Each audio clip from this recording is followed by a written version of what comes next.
Hello students, मैं सिर्फ प्रियंका गुप्ता। आज हम लोग देखने जा रहे हैं software risk analysis and management को। तो ये आपका सॉफ्टवेयर इंजीनियरिंग का ही टॉपिक है और AKTU यूनिवर्सिटी के अकॉर्डिंग सॉफ्टवेयर इंजीनियरिंग के यूनिट नंबर 5 में है ये topic, risk analysis and management. तो आइए सबसे पहले तो हम लोग देखेंगे कि रिस्क क्या होता है, रिस्क को हम किस तरीके से डिस्क्राइब कर सकते हैं। आफ्टर दैट हम देखेंगे रिस्क एनालिसिस क्या है और फिर रिस्क मैनेजमेंट क्या है। तो तीनों चीज़ों को अच्छे से समझते हैं। सो स्टार्ट करते हैं। तो सबसे पहले मैं आपको बताऊंगी स्टूडेंट्स की रिस्क होता क्या है। तो रिस्क एक तरीके का एक एक्सपेक्टेशन जिसमें कि हम ऐसा सोचते हैं कि हमें नुकसान हो सकता है, किसी चीज का लॉस हो सकता है। तो वो जो एक डर है या फिर एक उम्मीद है कि कहीं ना कहीं हम नुकसान में जा सकते हैं, लॉस में जा सकते हैं, तो उसको हम रिस्क बोलते हैं। या फिर एक कोई भी इस तरीके की प्रॉब्लम जो कि हो भी सकती है और नहीं भी, इट मे अकर और नॉट। तो ये हो भी सकती है या फिर नहीं भी, फ्यूचर में कभी। तो ये जो चीज है इसको हम रिस्क बोलते हैं। एक जो हमारे पास एक एक्सपेक्टेशन है कि हमारे को कुछ लॉस हो जाएगा या फिर कोई भी प्रॉब्लम अगर होगी या फिर नहीं होगी फ्यूचर में, उसको हम रिस्क बोलते हैं। ये रिस्क होता क्यों है जनरली, रिस्क जो है किस लिए अकर होता है, या फिर मैं बोलूँ ये लॉस क्यों होता है या फिर ये प्रॉब्लम क्यों होती है। मोस्टली जब हमारे पास इंफॉर्मेशन की कमी होती है, जो भी काम हम कर रहे हैं उसकी प्रॉपर इंफॉर्मेशन हमारे पास नहीं है, या फिर कुछ चीजें हमारे कंट्रोल से बाहर है, या फिर हम टाइम पर चीजें नहीं कर पा रहे हैं, जब हमें जो करना चाहिए वो नहीं हो पा रहा है। तो इन सारी चीजों के बदले हमें कुछ प्रॉब्लम्स फेस करनी पड़ सकती हैं फ्यूचर में, जिनको हम रिस्क का नाम देते हैं।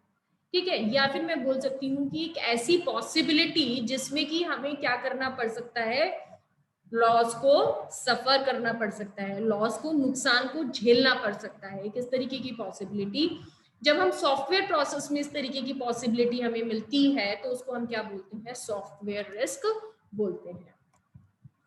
और नुकसान, लॉस जो है वो किसी भी चीज का हो सकता है, लाइक जैसे कि प्रोडक्शन कॉस्ट जो है वो इंक्रीज हो जाए, या फिर सॉफ्टवेयर जो है वो पुअर क्वालिटी का हम डिलीवर कर दें, डेवलप कर दें, या फिर हम टाइम पे प्रोजेक्ट को कंप्लीट ना कर पाए।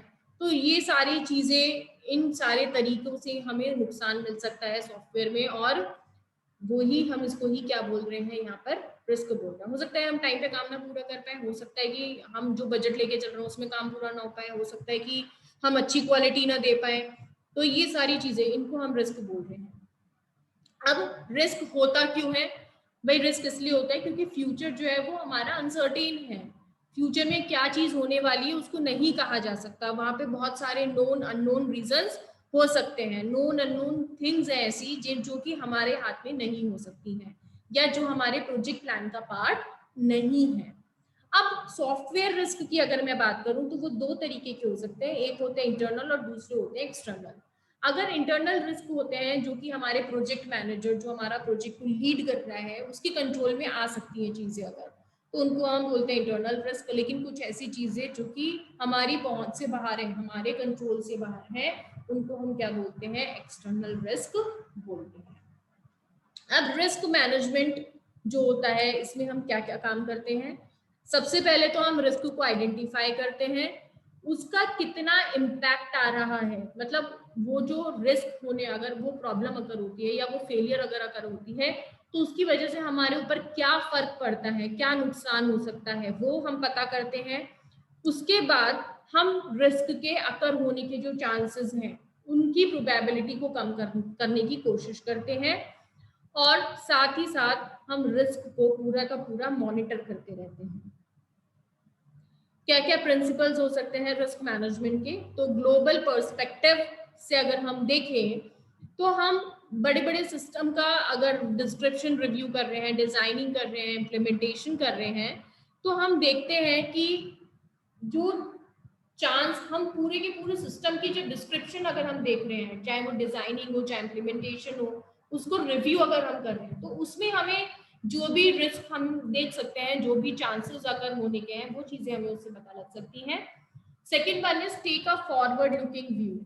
ठीक है, हम क्या कर सकते हैं कि फ्यूचर में क्या थ्रेट वहां पर होने वाला है उसके बारे में हम सोचें, और फिर उसके हिसाब से हम फ्यूचर प्लान्स बना लें कि अगर ये प्रॉब्लम हुई तो हम ये कर देंगे यहाँ पे। ओपन कम्युनिकेशन, जो भी कस्टमर है और जो डेवलपमेंट टीम है दोनों बैठे आमने सामने और एक दूसरे से डिस्कस करें कि भाई आगे चल के इस तरीके की प्रॉब्लम आ सकती है और देखें कि क्या क्या सोल्यूशंस वो इसके लिए ढूंढ सकते हैं। इंटीग्रेटेड मैनेजमेंट है ना, तो इंटीग्रेटेड मैनेजमेंट मतलब जो रिस्क मैनेजमेंट है हम उसको सॉफ्टवेयर प्रोजेक्ट मैनेजमेंट का ही एक पार्ट बना दें, जिससे कि हम कंटिन्यूअसली सॉफ्टवेयर में से रिस्क को प्रोसेस चलता रहे रिस्क मैनेजमेंट का। कंटिन्यूअस प्रोसेस में क्या होता है कि हम लगातार जितना भी रिस्क मैनेजमेंट है वो पूरे के पूरे टाइम हमारा एक्टिव मोड में रहे, ट्रैक करते रहे हम रिस्क को, तो वो कंटिन्यूअस प्रोसेस हम यहाँ पे करते हैं। तो ये सारी चीजें प्रिंसिपल्स हैं रिस्क मैनेजमेंट के। इसी के साथ आगे बढ़ते हैं कि अगर हम रिस्क को क्लासिफाई कर दें तो हम 3 तरीकों से क्लासिफाई कर सकते हैं, प्रोजेक्ट रिस्क, टेक्निकल रिस्क और बिजनेस रिस्क। तो क्लासिफिकेशन देखो कैसे कैसे बेसिस पे हुआ है। प्रोजेक्ट रिस्क क्या होते हैं? प्रोजेक्ट रिस्क होते हैं कि जब हम अपने किसी भी प्रोजेक्ट को बजट के अंदर रहकर या फिर उसके सही टाइम पे जो डेडलाइन हमने दी है उस पर हम प्रोजेक्ट को कंप्लीट नहीं कर पा रहे हैं, कस्टमर को डिलीवर नहीं कर पा रहे हैं, हमारे पास पूरे रिसोर्सेज अवेलेबल नहीं है या फिर कस्टमर से रिलेटेड और भी चीजें हैं। तो इस तरीके की जो चीजें जो हमारे प्रोजेक्ट से ही रिलेटेड होती हैं, है ना, उन चीजों को वो जो उन चीजों की वजह से जो प्रॉब्लम्स हो सकती हैं फ्यूचर में उनको हम क्या बोलते हैं? प्रोजेक्ट रिस्क बोलते हैं। कई बार ये प्रोजेक्ट रिस्क जो होते हैं इनको प्रिडिक्ट करना बड़ा मुश्किल हो जाता है या फिर इनको समझना बड़ा मुश्किल हो जाता है। सपोज करो कि आपकी टीम काम कर रही है, 5 लोग की टीम, उसमें से 3 लोग स्विच कर जाए, तुरंत छोड़ जाए नौकरी, तो 2 लोग हैं वो टाइम पे कैसे डिलीवर कर पाएंगे प्रोजेक्ट को? और अगर आप कोई नया रखते हो तो उसको प्रोजेक्ट को समझने में थोड़ा सा टाइम लगेगा। तो कुछ चीजें अपने हाथ में नहीं है, उनको प्रिडिक्ट नहीं किया जा सकता, तो ये इन चीजों को हम प्रोजेक्ट रिस्क में रख सकते हैं। फिर हम बात करते हैं टेक्निकल रिस्क की। तो टेक्निकल रिस्क जो होते हैं वो इम्प्लीमेंटेशन से या फिर इंटरफेसिंग से, टेस्टिंग से, मेंटेनेंस से, इन सारी चीजों से रिलेटेड हो सकते हैं। ठीक है, तो कई बार क्या हो सकता है कि हमने जो स्पेसिफिकेशंस दिए, जो डॉक्यूमेंटेशन दिए, उनमें कुछ चीजें रह गई, उसकी वजह से फ्यूचर में प्रॉब्लम आ गई, ये ठीक है। या फिर जो हमारी डेवलपमेंट टीम है उसके पास पूरा नॉलेज नहीं है टेक्निकली, तो उसकी वजह से कुछ प्रॉब्लम देखने के लिए मिली, तो उनको हम टेक्निकल रिस्क में रखते हैं। उसके अलावा बिजनेस रिस्क भी हो सकते हैं। इनमें क्या होता है कि सपोज हमें क्या करना है कि हमने एक एक्सीलेंट प्रोडक्ट बनाया जिसकी किसी को जरूरत ही नहीं है ना, या फिर हम अपने पर्सनल कमिटमेंट्स को लूज कर गए बनाने में, तो ये सारी चीजें बिजनेस रिस्क में आती हैं। इसके साथ ही हम डिस्कस करेंगे रिस्क मैनेजमेंट प्रोसेस को। तो वन बाय वन हम इसके सारे फेजेस को डिस्कस करेंगे। मोस्ट इंपॉर्टेंट है इसके फेजेस प्रोसेस के। सबसे पहले risk identification, then risk analysis, then risk planning and after that risk monitoring. तो रिस्क आइडेंटिफिकेशन में हम क्या करते हैं? तो हम क्या करते हैं, जितना भी हमारे पास प्रोजेक्ट प्लान है उसको हम अच्छे से पढ़ते हैं, थॉरोली, बहुत डीपली, आराम से उसको पढ़ते हैं और उसको में से ऐसे पॉइंट्स फाइंड करते हैं जहां पर हमें लगता है कि फ्यूचर में कोई प्रॉब्लम यहाँ पर अकर हो सकती है, मतलब हम रिस्क फाइंड करते हैं। तो इसको समझने का अच्छा तरीका क्या है कि हम पहले पूरे प्रोजेक्ट प्लान का एक फ्लो चार्ट डायग्राम बना लें, तो इजी हो जाता है। फ्लो चार्ट से क्या होता है कि हम किसी भी चीज को स्किप नहीं करते, हमसे कोई चीज मिस नहीं होती, हम सारी चीजों को डायग्रामेटिकली रिप्रेजेंट कर पाते हैं। ठीक है, और उस तरीके से जो है हम अच्छे से समझ पाते हैं पूरे प्रोजेक्ट को, और कहीं कहीं अगर प्रॉब्लम हो सकती है तो वो चीजें भी हमको पता चल जाती हैं। और ये जो रिस्क आइडेंटिफिकेशन फेज है ये पूरे के पूरे रिस्क मैनेजमेंट प्रोसेस का सबसे इंपॉर्टेंट पार्ट है, सबसे इंपॉर्टेंट फेज है, क्योंकि इसी की बेसिस पे हम आगे बढ़ते हैं इस रिस्क मैनेजमेंट में। और जब रिस्क हमें फाइंड हो जाता है तो उसको हम उसकी एक यूनिक आईडी बना देते हैं और किस डेट पे फाइंड किया वो, और जो भी उसमें हमने फाइंड किया उसका डिस्क्रिप्शन हम एक डॉक्यूमेंट में मेंशन कर देते हैं। उसके बाद में हम बात करते हैं सॉफ्टवेयर रिस्क एनालिसिस की। जो भी रिस्क हमने फाइंड करा अब उसकी पूरी एनालिसिस की जाती है। पहले तो ये फाइंड किया जाता है कि अगर ये प्रॉब्लम फ्यूचर में होती है तो इसका क्या इम्पैक्ट आएगा, कितना लॉस हमसे होगा, क्या हम उस लॉस को बेयर कर सकते हैं।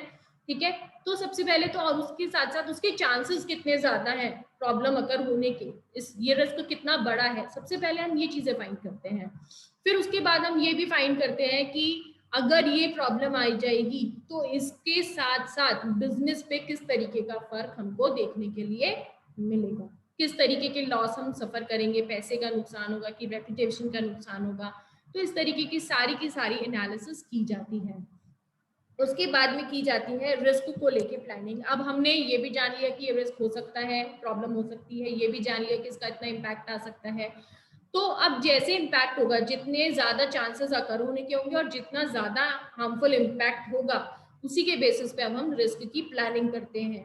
हम ये देखेंगे कि जो भी रिस्क अकर हो रहे हैं, है ना, उनको हम ऐसी चीजें, ऐसे सोल्यूशंस फाइंड करें कि हम रिस्क को, या फिर मैं बोलूं प्रॉब्लम को अकर होने से रोक दें।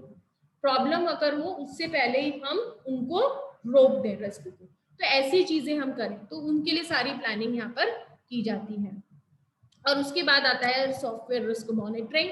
सॉफ्टवेयर रिस्क मॉनिटरिंग में क्या होता है कि हम जब काम कर रहे हैं, जब हमारे प्रोजेक्ट एक्टिविटीज चल रहे हैं और हमने ये तो फाइंड कर लिया कि यहाँ पे प्रॉब्लम हो सकती है, तो हम क्या करें उस टाइम पे, जब प्रोजेक्ट एक्टिविटीज चल रही है उस टाइम पे हम रिस्क को पूरा मॉनिटर करते रहें कि कहीं भी जो प्रॉब्लम हमने सोची कि ये यहाँ पे हो सकती है, कहीं वो सच में तो हैपन नहीं हो रही है, कहीं वो अगर तो नहीं हो रही है।